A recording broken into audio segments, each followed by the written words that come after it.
EU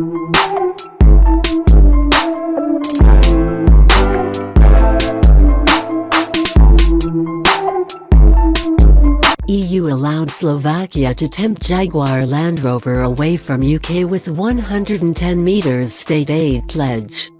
European Union rules helped convince Britain's biggest carmaker to shift its production from Solihull to Slovakia, a move that cost thousands of UK jobs, according to leading Brexiteers. Yesterday, Jaguar Land Rover issued a stark warning that the company will suffer job losses in the event of a hard Brexit, as well announcing it is cutting its UK workforce by 4,500. Ralf Speth, JLR's chief executive, placed part of the blame for the cull on the continuing uncertainty related to Brexit. He has since been accused of using Britain's departure from the EU as cover for the company's poor business decisions, which includes an over-reliance on the Chinese market and the continued production of diesel cars. But the 2015 decision to shift the production of JLR's Land Rover Discovery vehicle from Solihull to Slovakia, which created 2,350 jobs in Eastern European rather than the UK, has escaped criticism.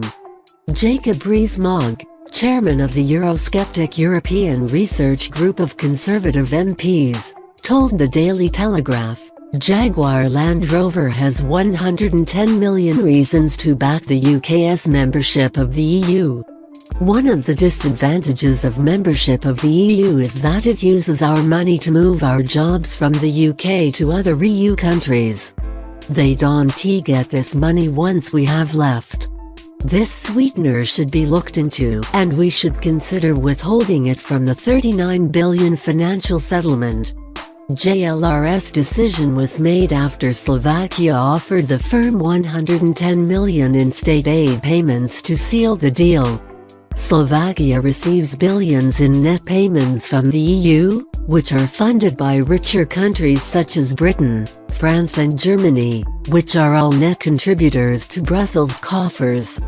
The money used for JLR's Slovakian factory did not directly come from the EU. However, the country's government was able to offer the money under the bloc's rules, which Britain was not allowed to object against.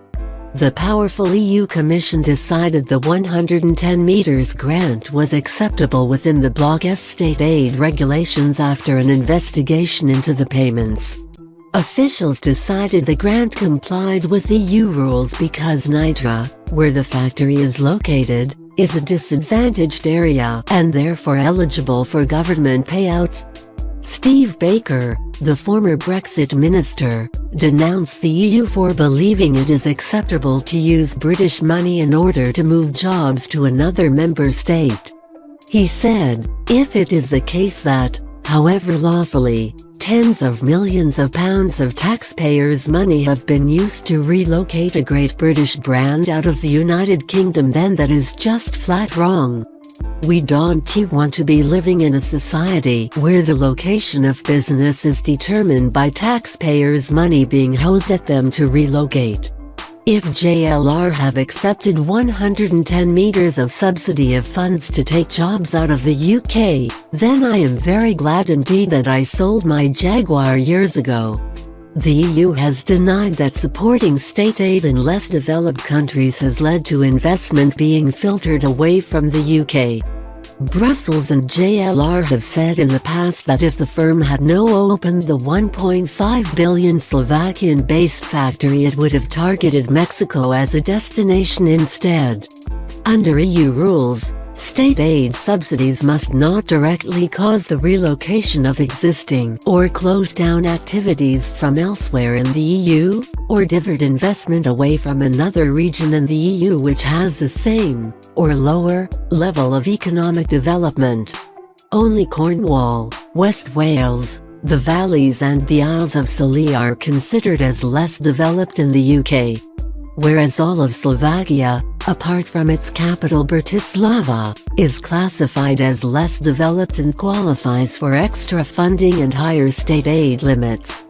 The UK, which has a population of around 66 million people, has received $16.4 billion under the European Structural and Investment Funds within the EU's current budget period of 2014 to 2020. In contrast, Slovakia will receive $15.2 billion despite only having a population of 5.45 million people. Mr. Rees-Mogg insists JLR should stop attempting to blame Brexit for the announced job cuts and focus on their previous business choices. He said, "Brexit has not happened. The reason it is making all these cuts is because it produces too many cars with diesel engines, and its top-of-the-range cars are not as reliable as you would want them to be. There are reliability issues, and I say this as a driver of one of their cars." Unite, Britain's largest manufacturing union, has warned it will press the carmaker to safeguard its members' jobs and blame the government's Brexit plans.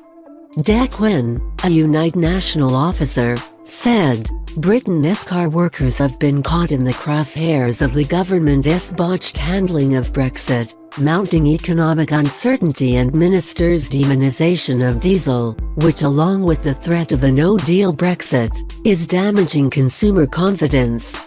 Government ministers need to wake up and start doing more to support the UK's car workers."